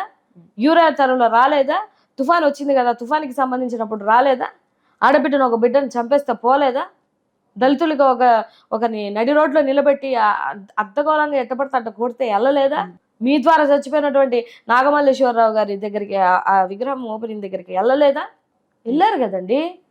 ఈ రాష్ట్రంలో మీరు అంటే ఏదో కూటమి వైపు కాకుండా జనరలైజ్డ్గా ఆలోచించండి. ఈ రాష్ట్రంలో కష్టం వచ్చిందే అనుకోండి, కూటమి ప్రభుత్వం వల్ల కష్టం వచ్చింది అనుకోండి, ఎవరికి వెళ్ళి చెప్పాలి? మీరు చెప్పండి, ఎవరికి వెళ్ళి చెప్పాలి? కాంగ్రెస్ కూడా ఇండైరెక్ట్గా డైరెక్ట్గానో వాళ్ళకే హెల్ప్ చేస్తుంది, అంతే కదా. యాక్చువల్గా ఏంటి, వాళ్ళు ప్రభుత్వంలో ఉన్న పార్టీ, అపోజిషన్స్ ఎవరైతే పార్టీలు ఉన్నాయో వాళ్ళు గట్టిగా పోరాడాలి. వైఎస్ఆర్సీపీ పార్టీ తప్పక ఆంధ్ర రాష్ట్రంలో ఇంకో పార్టీని చూపించండి, పనిచేసే పార్టీని, ప్రశ్నించే పార్టీని. కాంగ్రెస్ ఇన్ని విషయాలు వాళ్ళకి ఎంత ఆపర్చునిటీ అనకూడదు, కానీ వాడుకుంటున్నారా? ఒక్క విషయం అడుగుతున్నారా? వాళ్ళ వైపు మాట్లాడుకుంటున్నారు వాళ్ళు. నాకు అది చాలా ఆశ్చర్యంగా ఉంది. పాపం రాహుల్ గాంధీ గారికి తెలుస్తుందో లేదో ఈ విషయం, నాకైతే తెలియదు, కానీ ఎక్కడ అడుగుతున్నారు వీళ్ళు? సో మరి భవిష్యత్తులో పాదయాత్ర చేస్తాను అని జగన్మోహన్ రెడ్డి గారు చెప్పారు. మరి ఇంత అనుకూలత ప్రశ్నించే ఇది ఉన్నప్పుడు మళ్ళీ అంటే ఇప్పటికే పాతాళంలోకి వెళ్ళిపోయిన పార్టీని మళ్ళీ ఊపిరి పీల్చుకునే దిశగా ఈ పాదయాత్ర చేస్తున్నారు అనుకోవచ్చా? 40% ఓట్ షేరింగ్ ఉన్న పార్టీ పాతాళంలోకి ఎందుకు వెళ్తుందమ్మా? దేనికి వెళ్తుంది? మీకు లాస్ట్ టైం 22, 23 వచ్చినట్టున్నాయి కదా, మీరు వెళ్ళారా పాతాళంలోకి? రాజకీయాలలో గెలుపు ఓటములు సహజమే. 40% ఈ ఓట్ షేరింగ్ ఉన్నటువంటి పార్టీని పాతాళంలోకి పంపించడం ఎవరి తరం కూడా కాదు, అది ఏ పని కాదు. ఇంకో మాట ఏదైనా చెప్తే వింటామేమో కానీ. సో నేనేమంటున్నాను అని అంటే, మాకు జగన్ అన్న పాదయాత్ర అనేది అది వాళ్ళ యొక్క బ్రాండ్, అది ఆ బ్రాండ్ని క్రియేట్ చేసుకుంది వాళ్ళే. పాదయాత్ర అంటే రాజశేఖర్ రెడ్డి గారు, పాదయాత్ర అంటే జగన్మోహన్ రెడ్డి గారు. ఆయన చూసి పాపం చిన్నబాబు లోకేష్ బాబు గారు చేసినట్టున్నారు తప్పితే, పాదయాత్ర అంటే గుర్తొచ్చేది ఆ ఫ్యామిలీయే కదా. పేటెంట్ రైట్స్ తీసుకుంది ఆ ఫ్యామిలీయే, అది అందరికీ గుర్తుంటది. చేస్తారు. జగన్మోహన్ రెడ్డి గారు చెప్పారు, వస్తారు, ప్రజల పక్షాన పోరాడతారు ఆయన, అది ఆయన హక్కు. దానికి ఎవరు పర్మిషన్స్ తీసుకోవాలి? మేము పాదయాత్ర కోసం కంపల్సరిగా 2027లో పాదయాత్ర చేస్తారు, చేయకుండా అయితే ఏముంటారు. సరే, పాదయాత్ర గతంలో అంటే వైఎస్ రాజశేఖర రెడ్డి గారి మరణము, ఆ తర్వాత ఒక్కసారైనా ఛాన్స్ ఇవ్వాలి అని జగన్మోహన్ రెడ్డి గారు అడిగిన నేపథ్యంలో ప్రజలందరూ పట్టం కట్టారు, మంచిగా వైసీపీ ప్రభుత్వానికి అనుకూలంగా ఓట్లేశారు, వైసీపీకి అనుకూలంగా ఓట్లేశారు ప్రభుత్వం. మరి ఈసారి కూటమి ప్రభుత్వాన్ని ఏ విధంగా మీరు వాళ్ళల్లో లోపాలు ఎత్తి చూపి మళ్ళీ ప్రజల మన్నలను పొందాలి అనుకుంటున్నారు? చంద్రబాబు నాయుడు గారు కూడా చివరిసారి నాకు అవకాశం ఇవ్వండి అని అంటే ఇచ్చారు జనాలు. సో ఇప్పుడు కూడా మీరు మళ్ళీ మాకు అవకాశం ఇవ్వండి అని అడుగుతారు? డెఫినెట్ గా అడుగుతాం, అది హక్కు అండి. జనాలకి అవకాశం ఇవ్వండి, అడగకుండా మనం ఎట్లా వెళ్తాం జనాల దగ్గరికి? ఇవాళ చంద్రబాబు నాయుడు గారు, ఈ కూటమి ప్రభుత్వం, మేము ఇది చేసాము, మేము ప్రజలకి ఇది చేసాము అని 2024 ఎలక్షన్లో వెళ్ళగలిగారా వీళ్ళు? లేదే. ఎంతకాడికి జగన్మోహన్ రెడ్డి గారు చేయలేదు, అది చేశారు, ఇచ్చేసారు, ఆ దోపిడీ చేశారు, ఈ దోపిడీ చేశారు, ఈ దోపిడీ చేశారనే చెప్పుకుంటున్నారు తప్పితే, అరే మేము ప్రజలకి ఇదిగో మీకు ఇంత చేశాము, సో అందుకు మాకు ఓటేయండి అని అడగల. ఆ జగన్మోహన్ రెడ్డి గారు ఆయన తినేశాడు, శ్రీలంక చేశాడు, ఇంకోటి చేశాడు, నాది చివరి ఎలక్షన్, లాస్ట్ గా నాకు ఓటేయండి అని అడిగారు చంద్రబాబు నాయుడు గారు. వేసుండొచ్చేమో పాపం అని వేసుండొచ్చు, వేయించుకున్నారు. సరే, రేపొద్దున 29కి వెళ్లే ముందు కూడా చేసినవి చెప్పాలి కదా, మేనిఫెస్టోలో పెట్టినవి చెప్పాలి కదా, బాండ్ పేపర్లతో సహా ఇచ్చారు కదా, బాండ్ పేపర్స్ ఇచ్చారు. రేపు ఆ బాండ్ పేపర్స్ లెక్కలేదో అడుగుతారు కదా జనాలు, అడుగుతారు. మేము ఆ రోజు, ఈ రోజు, రాబో రోజులో కూడా దమ్ముగా, ధైర్యంగా మా నాయకుడు ఇది చేశాడు. మేము ఇవాళ ఇంత స్ట్రాంగ్ గా మాట్లాడడానికి కారణం ఏంటనుకుంటారు? జగన్మోహన్ రెడ్డి గారు చేసినటువంటి సంక్షేమమే, ఆయన ఇచ్చినటువంటి పథకాలే, ఆయన చేసినటువంటి అభివృద్ధినే మేము గట్టిగా చేసి పోరాటి, ఇదిగో మా నాయకుడు ఇంత చేశాడు అని మేము ఇవాళకి ఇవాళ వెళ్ళినా కూడా మేము జనాల్లోకి వెళ్ళగలుగుతాం. వాళ్ళని వెళ్ళమనండి, వాళ్ళ వల్ల అవుద్దా? నెక్స్ట్ ఎలక్షన్ కూడా వాళ్ళు కూటమితోనే వెళ్తాము అంటున్నారు. మరి వైసీపీ కూడా కూటమిగా వెళ్ళే అవకాశం ఉంది అంటే ఎవరైనా చేర్చుకుంటుందా? ఒకవేళ చేర్చుకుంటే అంటే వైసీపీ పెత్తనమే ఎక్కువగా ఉండే అవకాశం ఉంటుంది కదా మేడం. అది పెద్దవాళ్ళు తీసుకునేటువంటి డిసిషన్స్. అధికార ప్రతినిధిగా నాకు మాట్లాడే హక్కు లేదు. ఏది పార్టీ పరంగా పార్టీ ఏం డెసిషన్స్ తీసుకుంటుంది అనేది మా నాయకుడు డెసిషన్. అది మా నాయకుడు ఏం చెప్తే మేము అదే చెప్పగలుగుతాం. సో ఇంకా 3 years ఉంది, ఏమైనా జరగవచ్చు, ఏమైనా ఆలోచన దృక్పథాలు మారొచ్చు, మారకపోవచ్చు అనేది అది మా నాయకుడు, మా అన్న జగన్ అన్న తీసుకునే దాన్ని బట్టి ఉంటుంది. సో దానికి మేము కట్టుబడి ఉంటాం. ఆయన ఏం డెసిషన్ తీసుకున్నా మేము కట్టుబడి ఉంటాం. కానీ ఇప్పుడు వీళ్ళు అన్నారా, మీ కుటుంబ ప్రభుత్వం మళ్ళీ ఉంటే ఉండండి, మీరు విడిపోతేనే మేము గెలుస్తామని అనుకోవట్లేదే. మీరు ఉండగానే మిమ్మల్ని 2029లో ఓడగొడతాం. వాళ్ళు ఉండగానే ఓడగొట్టాలనేది నా కోరికే కాదు, కోర్ వైఎస్ఆర్సీపీ చాలా మంది కోరిక కూడా అదే. మాకెంతండి 40% ఓట్ షేరింగ్ అండి. పోయిందట ఎంత మహా అయితే 10-15, అంతే కదా. ఆ 15 మాకుంటే మేము విన్నే కదా, అంతే కదా. మాకేం బోల్డ్ ఓట్ షేరింగ్ ఏం పోలా. జస్ట్ వాళ్ళకి మాకు తేడా ఎంత ఉంటది, 15% ఉంటది. అంటే దగ్గరగా ఎంత ఉంటది, వాళ్ళకి 1,53,00,000 అంతా వచ్చింది, మాకు 1,32,00,000 వచ్చింది. మా అయితే ఒక 20 లక్షల తేడా ఉంటది. ఆ 20 లక్షల తేడా మాకు అర్థమైపోయింది. ఇప్పటికే చాలా మందికి గ్రౌండ్ రియాలిటీ అర్థమైపోయింది. 2029లో బరాబర్ తెచ్చుకుంటాం. ఆ 20 లక్షలు తేడా ఏదైతే ఓట్ షేరింగ్ లో మేము ఓడిపోయామో దాన్ని మేము టర్న్ చేసుకుంటాం, 100% టర్న్ చేసుకుంటాం. సో జగన్ గారు ఇచ్చిన సంక్షేమం ద్వారా ప్రజలను ఆకట్టుకుంటాము అన్నారు. కానీ జగన్ గారు ఉన్న ఈ 5 ఏళ్లలో అక్రమాలు ఎక్కువ జరిగాయి అనేవి కూడా ఉన్నాయి. ముఖ్యంగా మద్యం విషయంలో, గ్రావెల్ విషయంలో, ఇసుక విషయంలో, డ్రగ్స్ విషయంలో. మరి దీన్ని ఏమంటారు? ఉంటే నేషనల్ ఒక క్రైమ్ రిపోర్ట్స్, బ్యూరో రిపోర్ట్స్ కొన్ని ఉంటాయండి. మద్యం వల్ల చాలా మంది చచ్చిపోయారని పాపం వీళ్ళు చెప్తున్నారు. 30 వాళ్ళకి 30 అలవాటు అయిపోయి ప్రతిదానికి 30 అనేస్తున్నారు. మీరు 30 అని ఫూల్ అయిపోతున్నారు అన్న విషయం వాళ్ళకి అర్థం అవ్వట్లేదు. ఉంటే హాస్పిటల్లో ఒక మనిషి చచ్చిపోయిన తర్వాత డెత్ సర్టిఫికేట్ ఇస్తారు, రిగార్డింగ్ బై ఇన్సిడెంట్ డెత్ అనే విషయం ఇస్తారు కదా. మరి మీరు అన్నట్టు ఉంటే 30,000 మంది నిజంగానే చచ్చిపోయారంటే మరి రికార్డ్స్లో ఉండాలి. పోనీ ఆ రికార్డ్స్ మీరు వచ్చిన తర్వాత కూడా చెక్ చేసుకోవాలి కదా. చేసుకుని ఉంటారు కదా, ఇప్పుడు చేసుకోకుండా ఉంటారా? డెత్లో చచ్చిపోయేటప్పుడు డెత్ సర్టిఫికేట్లో మెన్షన్ చేయరా మద్యం వల్లే ఆల్కహాలిక్ అయ్యే చనిపోయాడని ఉంటది కదా. ఏది లేదే. ఇంకా హైలైట్ ఏంటిది, ఈ మద్యం కేసులో మద్యం కుంభకోణ కోసంలోనే ఉన్నాడు కదా మన చంద్రబాబు నాయుడు గారు. ఆ కుంభకోణంలో కేసులో ఉండి మన నాయకుడు బెయిల్ మీద తిరుగుతున్నారు. మరి ఎవరిది ఇక్కడ అన్యాయం? 2014 నుంచి 19 ఎన్ని కుంభకోణాలు తీయండి.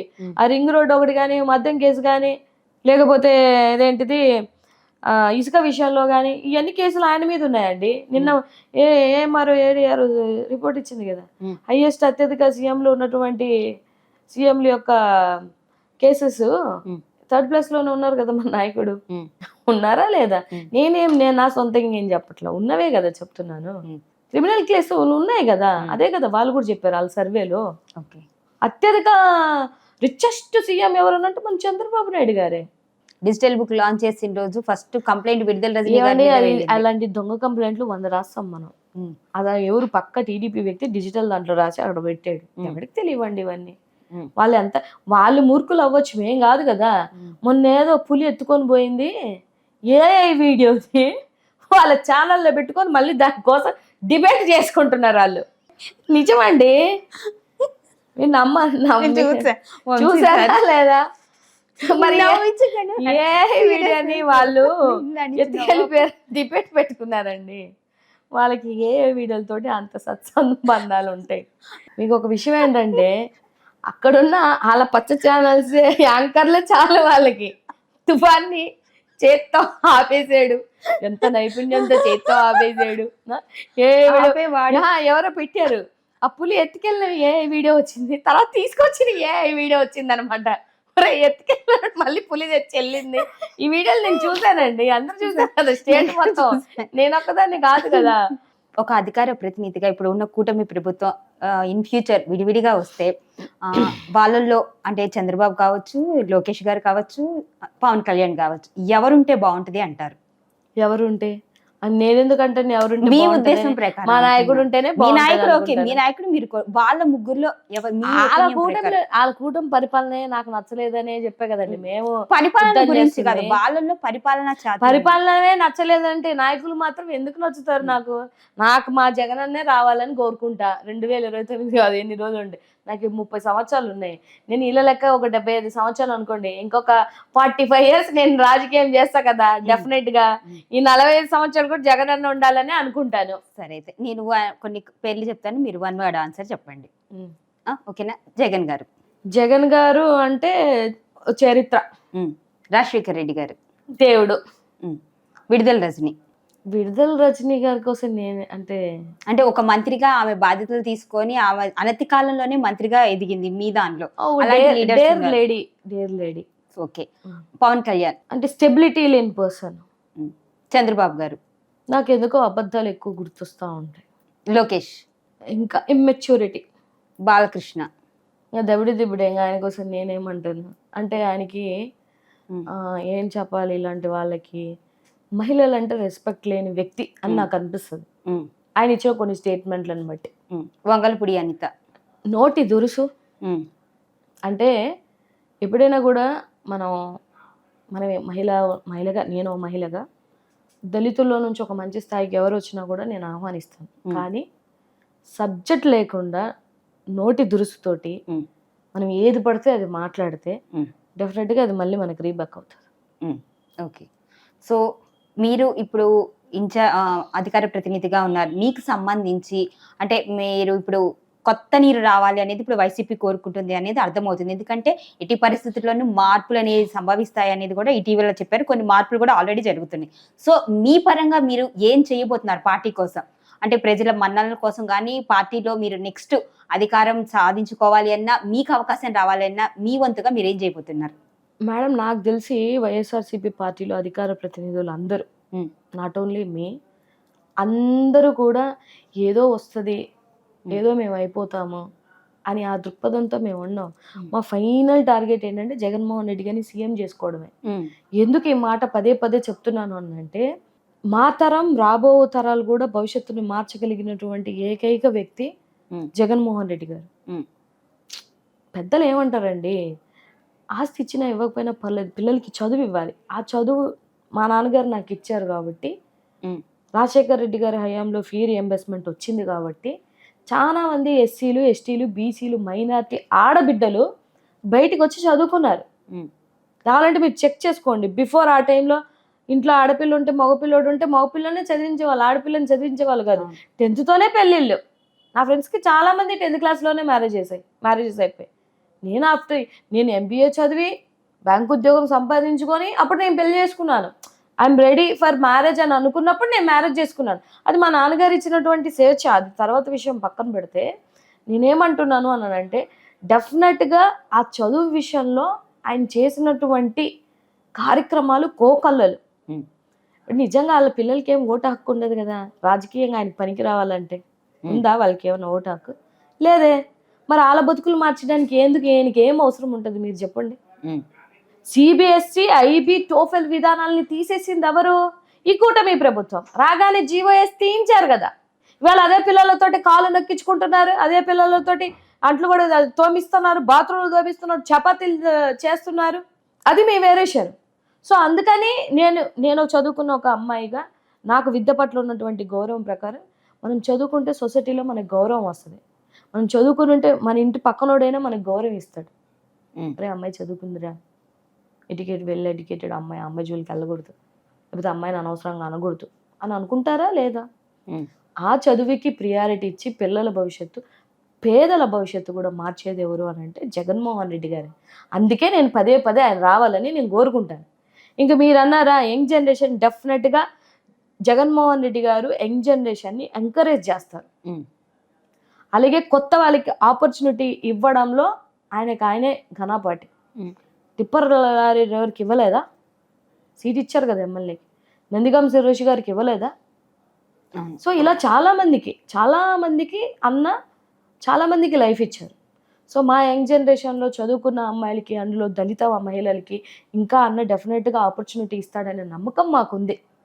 ఇవాళ కాక మాకేం ఏజ్లో అయిపోలేదు కదా, ఇంకా బోల్డ్ ఏజ్ ఉంది మాకు. డెఫినెట్గా మేము పోరాడుతుంది మాత్రం పార్టీ కోసమే, మా నిబద్ధత ఇది.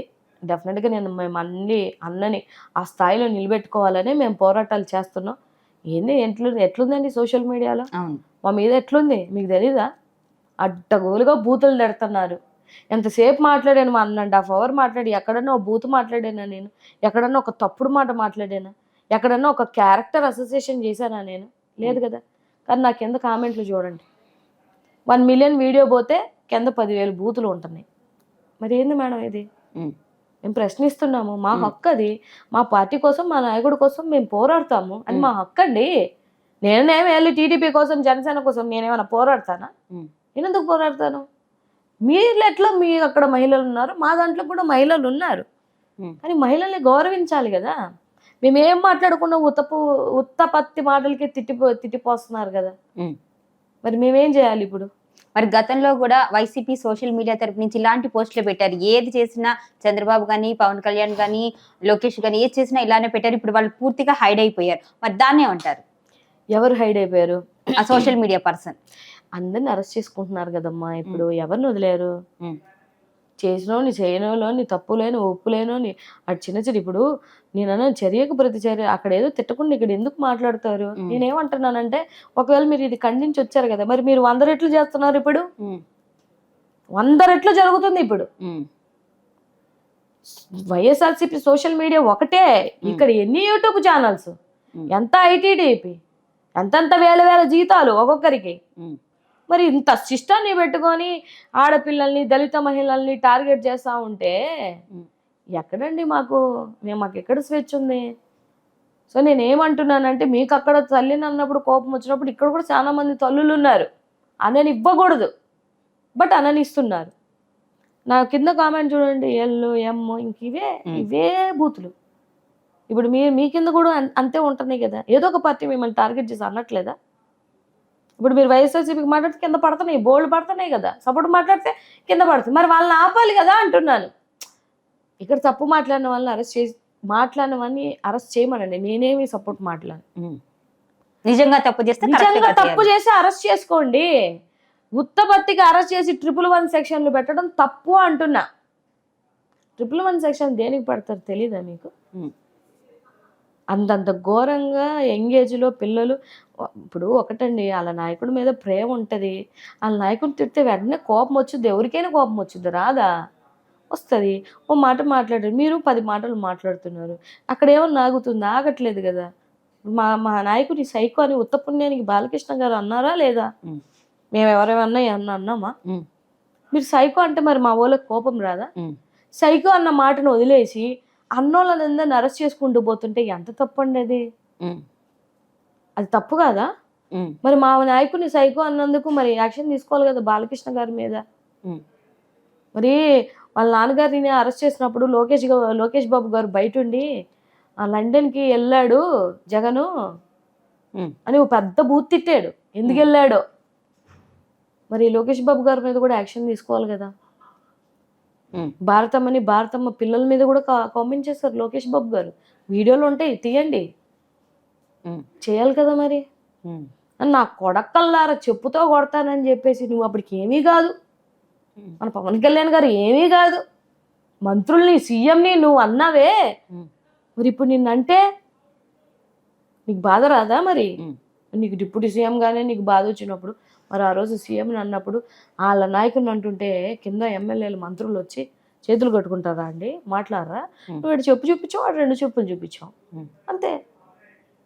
చెప్పు చూపించుకో ఆచారాన్ని క్రియేట్ చేసింది మీరు. మళ్ళీ ఇప్పుడు వచ్చి మా మీద వేస్తారేంది నిందలు?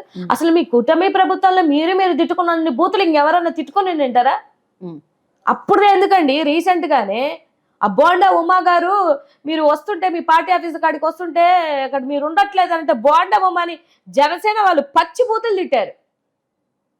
అప్పుడు వదిలేయండి, ఇప్పుడు ఈ కూటమి ప్రభుత్వంలో ఉన్నప్పుడు మీరు పచ్చి బూతులు తిట్టుకొని మళ్ళీ మాకు బడి ఎడుస్తారు ఎందుకు? మాకు అర్థం కాదు. పవన్ కళ్యాణ్ గారు ఎన్ని తిట్టారు? చంద్రబాబు నాయుడు గారిని, లోకేష్ బాబు గారిని. మరి చంద్రబాబు నాయుడు గారు, లోకేష్ బాబు గారు మోదీ గారిని తిట్టలేదా? తిట్టారా లేదా? చాలా మాటలు అన్నారు. మరి వాళ్ళ మీద యాక్షన్ లేదే. పారదర్శకత ఉంటే ఇప్పుడు మీరు కూటమిలో కలిసిపోగానే అంతా హ్యాపీ అయిపోయారా? నా తల్లిని తిట్టారు ఇతను ఎవరు మన పవన్ కళ్యాణ్ గారు, లోకేష్ నా తల్లిని తిట్టావు అని చెప్పి మాట్లాడిన వీడియోలు లేవా? తల్లిని తిట్టినటువంటి వ్యక్తి పార్టీలోనే నువ్వు కలిసిపోయినప్పుడు ఇంక మాకెందుకు, మాకేం బాధ, ఇంకా మేమెందుకు అడుగుతాం, మాకేం అవసరం ఉంది? అవి బూతులంటే. ఏ రోజైనా జగన్మోహన్ రెడ్డి గారు ఎవరి తల్లినన్నా తిట్టడం చూసారా? ఆయన నోట్లో నుంచి ఎప్పుడైనా బూతు మాట రావడం చూసారా? జగన్ గారు కేవలం డైరెక్షన్ ఇస్తారు, మిగతా అక్కడ రాసిన స్క్రిప్ట్ ప్రకారమే అక్కడ నాయకులు కానీ మిగతా కార్యకర్తలు కానీ ఎవరైనా సరే ఆదేశాల ప్రకారమే చేస్తారు. ఆ భాష కూడా అందుకోసమే జగన్ గారిని సంతృప్తి పరచడానికి, ఆయన యాక్సెప్టెన్సీ కోసమే, ఆయన మన్నా కోసమే ఇలాంటి లాంగ్వేజ్ వాడుతున్నారు అనేవి ఉంది. ఇప్పుడు తగ్గించారు అంటున్నారు మీరు. నిజంగా ఇప్పుడు మీరు మాట్లాడినంత సేపట్లో ఒక్క నేను అధికార ప్రతినిధే మేడం. అంటే ఇప్పుడు కాదండి, నేను అధికార ప్రతినిధి. నాకే స్క్రిప్ట్ రాదు, తిట్టండి అని ఏ స్క్రిప్ట్ రాదు. మన శ్యామలా గారు కూడా అన్నారు కదా, నాకు మా వాళ్ళు రాసిచ్చిన స్క్రిప్టే నేను చెప్పాను. అసలు చెప్పలేదండి, అది క్రియేట్ చేసినటువంటి విషయం. వెంకటరెడ్డి గారిని ఆమెని ఇద్దరిని అరెస్ట్ చేశారు. వాళ్ళు ఎందుకు చెప్తారు? అసలు వస్తే కదా స్క్రిప్ట్ చదివేదానికి. అలా ఏం ఉండదు.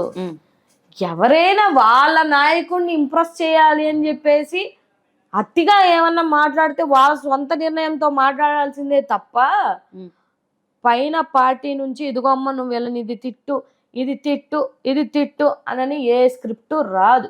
జస్ట్ లైన్ వచ్చుద్ది, ఇది ఖండించండి అని. ఒక బిడ్డ మీద అగత్యం జరిగింది, ఖండించండి అమ్మా అంటారు. ఖండించమ్మా అంటే మేము ఇప్పుడున్న ప్రభుత్వాన్నే కదా ఖండిస్తాము. కాంగ్రెస్ పార్టీనో ఇంకో పార్టీనో ఖండిస్తామా మేము? ఇప్పుడు ఏ గవర్నమెంట్ ఉంటే ఆ గవర్నమెంట్ ని ఖండిస్తాము అంతే తప్ప పార్టీలో నుంచి వెళ్ళిపోయిన తర్వాత వెళ్ళిన ఆ పార్టీలోకి మెప్పు కోసం జగన్ గారిని మీరు నిందిస్తున్నారు తప్ప ఇక్కడున్న వాళ్ళం ఎవరు? మనమే. ఇక్కడ ఉన్నప్పుడు ఏది మీరు ఎప్పుడు అనలేదే, అక్కడికి వెళ్ళిపోయినాక ఎందుకు అంటున్నారు? అక్కడేవో పదవులు ఇస్తారని చెప్పేసి, అంతే కదా. లోకేష్ బాబు గారు ఎన్ని కేసులు ఉంటే నేను నామినేటెడ్, అంత పెద్ద నామినేటెడ్ పదవి ఇస్తానని అన్నారు. ఒక ఆమె జగన్మోహన్ రెడ్డి గారిని తిట్టి తొడగొట్టినందుకు ఆవిడకి ఎమ్మెల్సీ ఇచ్చారు. పొద్దున్న లేచినప్పటి నుంచి జగన్మోహన్ రెడ్డి గారిని నానా మాటలు మాట్లాడినటువంటి అనిత గారికి హోంమంత్రి ఇచ్చారు. పచ్చి బూతులు మాట్లాడిన మహిళల్ని పచ్చి బూతులు మాట్లాడినటువంటి ఆయన్ని ఎవరికి అయ్యన్న పత్రుడు గారికి స్పీకర్ ఇచ్చారు. ఇవే కదా పదవులు. మరి తిట్టిన వాళ్ళందరికీ పదవులు ఇచ్చారు. మరి అది మీరు ప్రూవ్ చేసుకున్నటువంటి థింగ్, మీరు చేసినటువంటి ప్రామిస్. అందుకని ఇక్కడ నుంచి వెళ్ళిపోయిన వాళ్ళు కూడా ఓహో జగన్మోహన్ రెడ్డి గారిని తిడితేనో లేకపోతే ఆయన బ్లేమ్ చేస్తానేమో పదవులు ఇస్తారని చెప్పేసి చెప్తున్నట్టు ఉండొచ్చు. Okay right. సో ఈరోజు మొత్తానికైతే నెక్స్ట్ టార్గెట్ మాకు కూటమి ప్రభుత్వం, ఖచ్చితంగా మేము అధికారంలోకి వస్తాము, మేము చేసిన సంక్షేమమే మళ్ళీ మమ్మల్ని నిలబెట్టుద్ది అంటున్నారు. 100% మేము చేసినటువంటి సంక్షేమం, ప్రజెంట్ మేము జనాల కోసం చేస్తున్నటువంటి పోరాటాలు, రాబో రోజులలో మా జగన్మోహన్ రెడ్డి గారి యొక్క, ఇప్పుడు ఆయన పాదయాత్ర చేస్తే డెఫినెట్గా ఆయన కొన్ని ప్రామిసులు చేస్తారు. ఆ ప్రామిసులు అన్నిటికీ 2029లో మేము డెఫినెట్గా గెలుస్తాము, అది మా నమ్మకం. Thank you so much madam.